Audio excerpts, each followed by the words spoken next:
আকাশবাণী গুৱাহাটী কথা শিল্প এই অনুষ্ঠানত প্ৰচাৰ কৰি থকা হৈছে ডক্টৰ ৰুবুল মাউতৰ মোৰো এটা সপোন আছে গ্ৰন্থখনিৰ ধাৰাবাহিক পাঠ ঝুনা কংকন ভূঞাৰ প্ৰযোজনা ইন্দ্ৰজিৎ দাসৰ আজি এয়া ত্ৰয়োদশ খণ্ড মোৰো এটা সপোন আছে।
নতুন এটা উপলব্ধি হ'ল জীৱনটো ট্ৰেজাৰ হাণ্ট নামৰ খেলবিধৰ দৰে।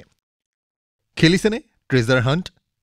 যদি নাই খেলা তেন্তে কওঁ শুনক। ধৰক ক'ৰবাত এটা মূল্যৱান সম্পদ লুকুৱাই থোৱা হৈছে। আৰম্ভণিত সেই মূল্যৱান সম্পদটো কি আপুনি নাজানে। আপুনি সেইটো বিচাৰি উলিয়াব লাগে। বিচাৰি উলিয়াব কেনেকৈ? আপোনাক এটা ক্লু অৰ্থাৎ কাগজৰ টুকুৰা এটাত কিছুমান তথ্য দিয়া হৈছে। এই তথ্যৰে আপুনি পৰৱৰ্তী ক্লুটো বিচাৰি উলিয়াব। পৰৱৰ্তী ক্লুৰ পৰা তাৰ পৰৱৰ্তী ক্লু আৰু এইদৰে গৈ গৈ শেষত আপুনি লুকুৱাই থোৱা সম্পদটো বিচাৰি উলিয়াওক। জীৱনটোও ঠিক তেনেকুৱাই। আৰম্ভণিতে এটা লক্ষ্য থাকে। সেই লক্ষ্যত উপনীত হোৱাৰ পাছত নতুন সুযোগ আহে।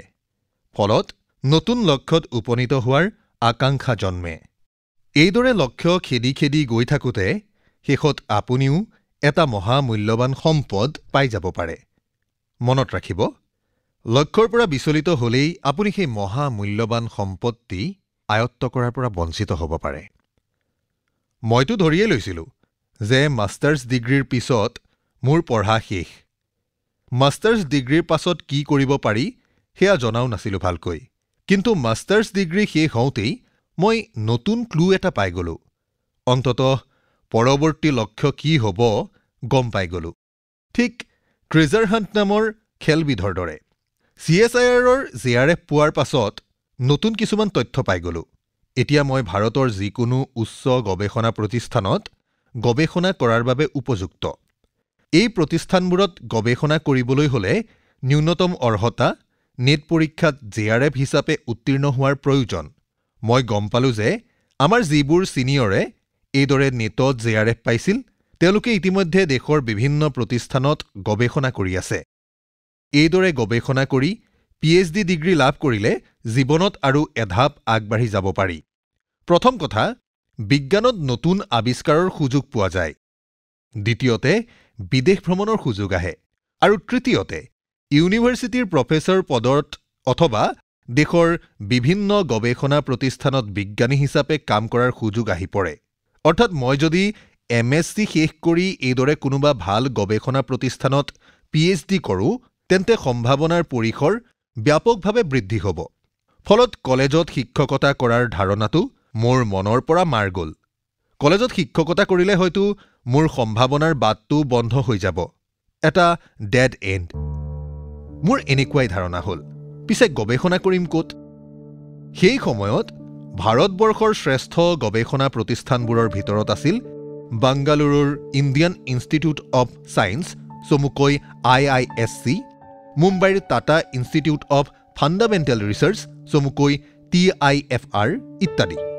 কিন্তু IISc অথবা TIFRৰ বাছনি পৰীক্ষাৰ বাবে প্ৰপত্ৰ পূৰণ কৰিব লাগে ছেপ্টেম্বৰ অক্টোবৰ মাহতেই আৰু মোৰ নেটৰ ৰিজাল্ট দিছিল ডিচেম্বৰ মাহতহে গতিকে মই এই দুটা প্ৰতিষ্ঠানত এপ্লাই কৰিবলৈ হ'লে প্ৰায় এবছৰ ৰ'ব লাগিব সেয়া মোৰ বাবে সম্ভৱ নাছিল ফলত মই আন গৱেষণা প্ৰতিষ্ঠানত PhD কৰিবলৈ খা খবৰ কৰিলোঁ শুনিছিলোঁ পুনেৰ নেশ্যনেল কেমিকেল লেবৰেটৰী নামৰ প্ৰতিষ্ঠানটো বেয়া নহয় আমাৰ কেইবাজনো ছিনিয়ৰ তাত আছিল গতিকে মই NCL-লৈকে এপ্লাই কৰিলোঁ এদিন ইণ্টাৰভিউৰ বাবে নিমন্ত্ৰণ পালোঁ জানুৱাৰী মাহৰ 17 তাৰিখে ইণ্টাৰভিউলৈ অহা যোৱাৰ খৰচ তেওঁলোকে বহন কৰিব কেৱল মই ৰেলৰ দ্বিতীয় শ্ৰেণীত টিকট এটা কৰি গ'লেই হ'ল সেই সময়ত হোষ্টেলৰ ভাড়া দিবলৈ ঘৰৰ পৰা টকা আহিছিল তাকে লৈ মই পুনেলৈ গ'লোঁ যাবৰ পৰত ঘৰলৈ খবৰ এটা পঠিয়ালোঁ ক'লোঁ যে পুনেত চাকৰি এটাৰ ইণ্টাৰভিউ দিবলৈ গৈছোঁ আহি সকলো কম পুনেত ইণ্টাৰভিউ হৈ গ'ল এদিনৰ পাছত ৰিজাল্টটো ওলাল মই নেনো টেকনলজিৰ লেবৰেটৰী এটাত PhD কৰিবলৈ সুবিধা পালোঁ ইচ্ছা কৰিলে তৎক্ষণাত জইন কৰিব পাৰোঁ অলপ পলমকৈ জইন কৰিলেও আপত্তি নাই তেওঁলোকক জনাই দিলেই হ'ল আনন্দ মনেৰে মই পুনেৰ পৰা গুৱাহাটীলৈ উভতিলোঁ গুৱাহাটীৰ পৰা ঘৰলৈ মই চাকৰি পোৱা বুলি ঘৰৰ মানুহবোৰ আনন্দত আত্মহাৰা হ'ল কি এক ঐতিহাসিক মুহূৰ্ত বংশৰ কেইবাটাও পুৰুষৰ প্ৰথম চাকৰি কিন্তু এই আনন্দ বেছি সময় নিটিকিল কাৰণ মই ক'লোঁ যে এয়া আচলতে চাকৰি নহয় মই এটা ফেলোশ্বিপ লৈ পঢ়িবলৈহে যাবলৈ ওলাইছোঁ সকলোৰে মূৰত চেঁচা পানী পৰিল ই কি বিৰম্বনা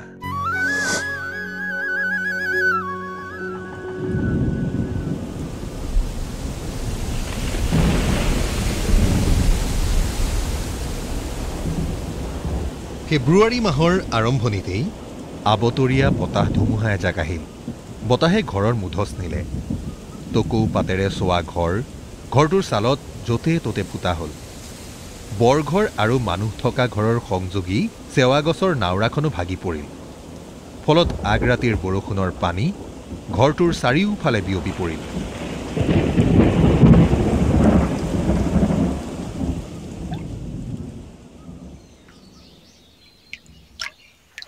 ঠিক বতৰটোৰ দৰেই মাৰ মুখখনো গোমা চৰিয়া এটা লৈ মায়ে ঘৰৰ ভিতৰত সোমোৱা পানীবোৰ সিঁচি আছিল পানী সিঁচি থকাৰ পৰাই মায়ে মূৰ নদঙাকৈ ক'বলৈ আৰম্ভ কৰিলে আমি হিচাপ কৰিছোঁ ঘৰটোৰ ছালত মুঠ 18টা ফুটা মুধচটোৰ কথা বেলেগেই কোনোবা দিনা থকা ঘৰটোও বতাহে উৰুৱাই লৈ যাব বাঁহৰ খুটাৰ ঘৰ আৰু কিমান দিন যাব মাক মন ভাল লগাবলৈ মই ক'লোঁ টকৌপাত কাটিবলৈ যাওঁ ৰ'ব ফুটাবোৰ চাউনি কৰি মাৰি দিব লাগিব হাবিত চেৰাগছ এডাল কাটি থোৱা আছে তাৰে নাওৰা এখনো সাজি দিব লাগিব মায়ে তৎক্ষণাত একো নক'লে অলপ পাছত চৰিয়াত জমা হোৱা পানীখিনি বাহিৰত পেলাই থৈ আহি মায়ে আকৌ ক'বলৈ ধৰিলে আমি হাত দাঙি দিলোঁ দেই আৰু ফুটা কৰি এটাও দিব নোৱাৰোঁ পঢ়িবলৈ যাওঁ যদি যাবি আমি হকা বাধা নিদিওঁ কিন্তু আমাৰ পৰা 1 পইচাও নাপাওঁ মানে নাই ক'ৰ পৰা দিম মা মই ঘৰৰ পৰা পইচা নাই বিচৰা নহয় নাই বিচৰা যদি পুনেলৈ কিয় যাব পৰা নাই সঁচা কথা ক'বলৈ হ'লে মই মাহঁতক পইচাৰ বাবে নাই ধৰা এবাৰ মই বুজিছোঁ তেওঁলোকে আৰু দিব নোৱাৰে কিন্তু মই নিজেই অকলে ইমানবোৰ পইচা কেনেকৈ গোটাম মোৰ দৰকাৰ 10,000 মান টকা পুনেত ফেলোশ্বিপ পোৱাৰ আগলৈকে চলিব লাগিব শুনিছোঁ CSIR-ৰ পৰা এই ফেলোশ্বিপ আহিবলৈ অন্ততঃ 3-4 মাহ লাগি যাব তেতিয়ালৈকে মই নিজৰ টকাৰেই চলিব লাগিব ফেলোশ্বিপ মাহে 8,000 কৈ দিয়ে এবাৰ পোৱাৰ পাছত আৰু চিন্তা নাথাকিব মই কেনেকৈ গোটাও ইমান পইচা মায়ে ক'বলৈ ধৰিলে ইমান দিনে বাপেৰে আনৰ পৰা খুজি মাগি লাজবন কাটি তুলৈ বুলি পইচা আনি দিলে এতিয়া তই নিজে আনিল বুদ্ধি এটা খেলালে হয়তো মই নিজে খুজি নানো কিয় নিজে খুজি আনিম বুলি মনত বুদ্ধি খেলালেও খুজি আনিবলৈ সাংঘাতিক সংকোচ হ'ল কলৈ যাওঁ কাক খুজুকৈ ক'ত পইচা বিচাৰি পাম কৰবাত পাম বুলি গম পালেও মোৰ জানো পইচা খুজিবলৈ সাহস আছে মোৰ বাৰে বাৰে দেউতালৈ মনত পৰিছিল দেউতাই বাৰু মানুহৰ ঘৰত কেনেকৈ পইচা বিচাৰি গৈছিল মানুহবোৰ বিৰক্ত হৈ উঠা নাছিল নে এইখন দুনিয়াত কোনেনো কষ্ট উপাৰ্জিত ধন আনক দিবলৈ বিচাৰিব। মানুহবোৰ সঁচাকৈ বিৰক্ত হৈ উঠিছিল। শুনিছিলোঁ গাঁৱৰ কোনোবা মানুহে গৰু গাহৰি বেচিলে টকা পইচাৰ কথাবোৰ গোপনে ৰাখিছিল। কিজানি আমাৰ দেউতাই গৈ খোজেগৈ। দেউতাৰ কথা ভাবি ভাবি মই সাহস গোটাইছিলোঁ। কিনো কথা, পইচা থকা চাই কেইজনমানক খুজি চাম। ধাৰলৈহে খুজিম, দিলে দিব, নিদিলে নাই। কোনোবাই যদি সহায় কৰে তেন্তে মোৰেই কামত আহিব। এই ভাবি কাৰ কাৰ ওচৰত পইচা পোৱা যাব তাৰ এখন তালিকা কৰিলোঁ। মনতে ভাবিলোঁ যে এওঁলোকক যেনেকৈ হ'লেও পতিয়ন নিয়াব লাগিব। ক'ব লাগিব যে মই PhD কৰি গৱেষণা কৰাটো অতি বাঞ্ছনীয় আৰু ইয়াৰ দ্বাৰা কেৱল মোৰেই নহয়, আমাৰ ঘৰখনো গাঁওখনো উপকৃত হ'ব। এয়াও ক'ব লাগিব যে পুনেৰ NCLৰ দৰে দেশৰ এটা আগশাৰীৰ গৱেষণা প্ৰতিষ্ঠানত PhD কৰিবলৈ পোৱাটো মোৰ বাবে, গাঁওখনৰ বাবে সৌভাগ্যৰ কথা। আৰু ক'ব লাগিব মই ফেলোশ্বিপ পালে পইচা ঘূৰাই দিম। তাৰ পাছত মই লাজ আৰু দ্বিধা সামৰি কেইজনমানৰ ওচৰত পইচা বিচাৰিলোগৈ। দেউতাৰ দৰে মাটি বন্ধকত দিব নোৱাৰোঁ, কিন্তু তেওঁলোকক প্ৰতিশ্ৰুতি দিলোঁ যে টকা ঘূৰাই দিমেই। মোৰ বাবে আনন্দৰ কথা আছিল যে কেইবাজনেও মোক পইচা দিবলৈ মান্তি হৈছিল। এজনে 5,000, এজনে 3,000 আৰু এজনে 2,000কৈ দিবলৈ গাত ল'লে। মুঠ 10,000 টকাৰে মই আৰামত পুনেলৈ যাব পাৰিম আৰু গৱেষণা আৰম্ভ কৰিব পাৰিম। কিন্তু এওঁলোকৰ পৰা টকা পোৱাৰ আশ্বাস পোৱাৰ পাছতো ঘৰত মায়ে মোক চাকৰি বিচাৰিবলৈ হেঁচা দিয়েই থাকিল। মায়ে ক'বলৈ ধৰিলে, আনৰ পৰা টকা ধাৰ কৰি আনি PhD কৰিবলৈ ওলাইছ, নিজে টকা পালে ঘূৰাই দিম বুলিও কৈছ। ভাল কথা, PhD কৰিবি 5 বছৰ, পিছে আমি যে তোৰ নামত অতবোৰ মাটি বন্ধকত দিলোঁ, সেইবোৰৰ কি হ'ব? বন্ধকত থোৱা মাটিবোৰৰ দায়িত্ব কোনে ল'ব? এবাৰ ভাবিছনে? মাৰ কথাত যোগ দি দেউতাই ক'লে, বোপাই, আমাক একো নালাগে, মাত্ৰ বন্ধকত থকা মাটিখিনি খুলি দিবি। এদিন গাঁৱৰ বুঢ়া মানুহ এজনে আহি ক'লেহি, বোপাই, বহুত পঢ়িলা বুলি শুনিছোঁ, এতিয়া মা দেউতাৰক উদ্ধাৰ কৰা। লাহে লাহে মই এক দুমোজাৰ মাজত সোমাই পৰিলোঁ। কি কৰিম? PhD কৰিবলৈ যামনে নে চাকৰি বিচাৰিম? সেই সময়ত মই নিয়মীয়াকৈ এমপ্লয়মেণ্ট নিউজ কাকতখন পঢ়িছিলোঁ। ক'ৰবাত গৱেষণা সম্বন্ধীয় চাকৰি ওলাই নেকি বুলি কাকতখন খুব হেঁপাহেৰে চাইছিলোঁ। ঘৰত থকা সময়খিনিত কাকতখন আনিবলৈ যাব লগা হৈছিল তিনিচুকীয়ালৈ। তিনিচুকীয়ালৈ প্ৰতি সপ্তাহত যাব নোৱাৰাৰ বাবে 2-3 সংখ্যাৰ সাপ্তাহিক কাকতখন একেলগে কিনি আনিছিলোঁ। এদিন কাকতখনত এটি সৰু বিজ্ঞাপন পাইছিলোঁ। দেশৰ অগ্ৰণী গৱেষণা প্ৰতিষ্ঠান টাটা ইনষ্টিটিউট অৱ ফাণ্ডামেণ্টেল ৰিচাৰ্চত ছাইণ্টিফিক অফিচাৰৰ পদ এটি ওলাইছে। পদটিৰ বাবে আবেদন কৰিবলৈ হ'লে অৰ্হতা ৰসায়ন বা জীৱবিজ্ঞানত স্নাতকোত্তৰ হোৱাৰ প্ৰয়োজন। কাকতখনৰ এচুকত থকা বিজ্ঞাপনটিত উল্লেখ আছিল যে অনলাইনত TIFR ৱেবছাইটত বিতং তথ্য উপলব্ধ। মই তৎক্ষণাৎ চাইবাৰ কেফে এটালৈ দৌৰিলোঁ। প্ৰতিষ্ঠানটোৰ ৱেবছাইটৰ পৰা চাকৰিটোৰ যাৱতীয় তথ্যপাতি উলিয়াই ল'লোঁ। কেন্দ্ৰীয় চৰকাৰৰ অধীনৰ চাকৰি। আবেদনৰ বাবে কি কি নথিপত্ৰ লাগিব তাৰ সবিশেষ জানি ল'লোঁ। আবেদনৰ বাবে প্ৰয়োজনীয় এখন প্ৰ-পত্ৰও ৱেবছাইটটোৰ পৰা ডাউনলোড কৰি প্ৰিণ্ট কৰি ল'লোঁ। মই সিদ্ধান্ত ল'লোঁ যে মই পুনৰ ঘৰলৈ গৈ দৰকাৰী চাৰ্টিফিকেটবোৰ লৈ তিনিচুকীয়াত দুদিনমান থাকিম। এই পদটোৰ বাবে আবেদন কৰিবই লাগিব। তাৰ পাছত 2 দিন সময় লৈ খুব উৎসাহেৰে আবেদন পত্ৰ ভৰ্তি কৰি সঠিক ঠিকনাত পঠিয়াই দিলোঁ। মই জানো যে 100 কোটি জনসংখ্যাৰ এই দেশখনত মোৰ দৰে আৰু অগণন প্ৰাৰ্থীয়ে হয়তো এই পদটিৰ বাবে আবেদন কৰিব। দেশৰ পূব প্ৰান্তৰ এখন অখ্যাত দুৰ্গম গাঁৱৰ পৰা যোৱা এই আবেদনখন পাবগৈনে বাৰু পশ্চিম প্ৰান্তৰ মুম্বাই মহানগৰী? খুলি চাবনে মোৰ আবেদনখন? মই জানো যে সম্ভাৱনা খুব কম। তথাপি মই মনতে প্ৰাৰ্থনা কৰিলোঁ, কিবা এটা যাদুৰ বলত তেওঁলোকে মোৰ আবেদনখন চাই যেন। চাকৰি পাওঁ নে নাপাওঁ পাছৰ কথা, অন্ততঃ মোক ইণ্টাৰভিউলৈ মাতে যেন। মই গভীৰ প্ৰত্যাশাৰে বাট চাই ৰলোঁ। ইতিমধ্যে মাৰ্চ মাহ সোমাল। মই পুনেৰ পৰা ইণ্টাৰভিউ দি ঘূৰি অহা প্ৰায় 2 মাহ হ'বৰ হ'ল। মাষ্টাৰ ডিগ্ৰী শেষ হোৱাৰো 2 মাহেই হ'ল। পুনেলৈ যোৱাটো নিশ্চিত হোৱা নাই। TIFRত যে চাকৰি পাম তাৰ আশাও কৰিব নোৱাৰোঁ। এনে অৱস্থাত পুনেত পোৱা সুবিধাটো এৰি দিয়াটো যুগুত নহ'ব। কিন্তু কি কৰোঁ? ঘৰত বিচাৰিছে মই চাকৰি এটা কৰি সোনকালে বন্ধকত থকা মাটিখিনি মোকলাই দিওঁ। দেউতাহঁতৰ সংশয়টো মই বুজিছোঁ। ফেলোশ্বিপত পাবলগীয়া টকাৰে ঘৰৰ বন্ধকত থকা মাটিবোৰ মোকলাই দিয়াৰ প্ৰতিশ্ৰুতি দেউতাহঁতক দিছোঁ। কিন্তু তেওঁলোকে যেন মোক বিশ্বাসত ল'ব পৰা নাই। মায়ে কৈছিল, কেইকেইটা পইচাৰে পুনেৰ নিচিনা মহানগৰত তোৰ নিজৰে চলিবলৈকে দিগদাৰ হ'ব। আমালৈ কেনেকৈ পঠিয়াবি? নহয় মা, মই বচাম নহয়। এবছৰত নোৱাৰিলেও বন্ধকত থকা মাটি 2 বছৰত খুলি দিম। যি কৰ কৰ। মোকনো ইমান বিশ্বাসত নলওঁনে তহঁতি? তাৰ পাছত মই এদিন সিদ্ধান্ত ল'লোঁ, এনেকৈ আৰু নহ'ব। মই পুনেলৈ যাবগৈ লাগিব। পাছত কি হয় দেখা যাব। মোক পুনেলৈ যাবলৈ টকা দিম বুলি প্ৰতিশ্ৰুতি দিয়া শুভাকাংক্ষী কেইজনৰ পৰা 10,000 টকা গোটাই এদিন পুনেলৈ যাবলৈ ওলালোঁ। যাবৰ পৰত দেউতাক মৰ্মাহত হোৱা যেন দেখা গ'ল। দেউতাই মোক অতি কাতৰেৰে মিনতি কৰিলেহি। যাবলৈ ওলালি? মাটিখিনিৰ কথা নাপাহৰিবি। দেউতাৰ চকু চলচলীয়া। মোৰ ভাৱ হ'ল যেন দেউতাৰ চকুৰ সেই আৰ্দ্ৰতাত লুকাই আছিল মোৰ প্ৰতি সৃষ্টি হোৱা বিশ্বাসহীনতা।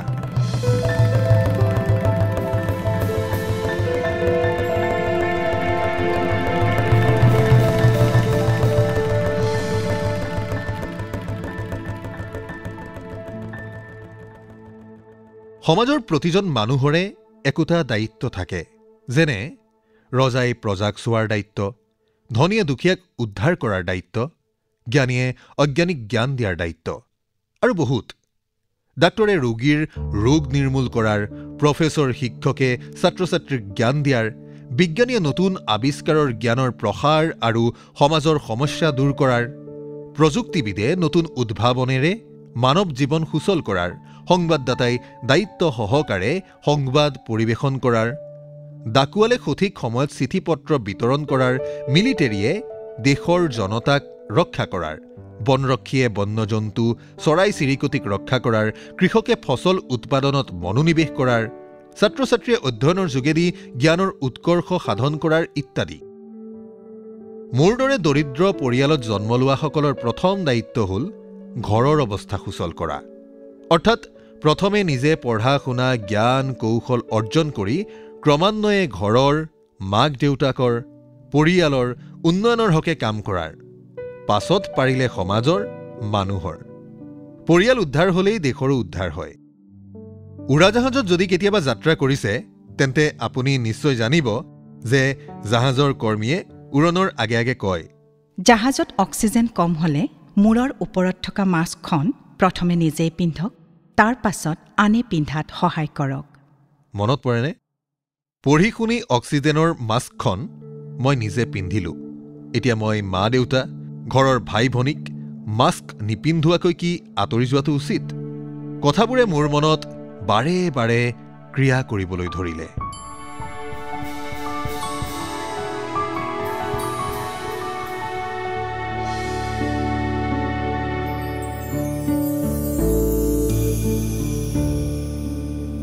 কথাশিল্প অনুষ্ঠানটিত শ্ৰোতাসকলে ডক্টৰ ৰুবুল মাউতৰ মোৰো এটা সপোন আছে গ্ৰন্থখনিৰ ধাৰাবাহিক পাঠৰ 'ত্ৰয়োদশ খণ্ডটি শুনিলে।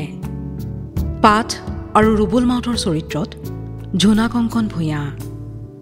আন আন চৰিত্ৰত অভিনয় কৰিলে দেউতা ইন্দ্ৰজিৎ দাস, মা ৰুজি মুদৈ, গাঁৱৰ এগৰাকী বয়োজ্যেষ্ঠ ব্যক্তি পুলক গগৈ আৰু জাহাজৰ কৰ্মী দীপাঞ্জলি দাস পাঠক।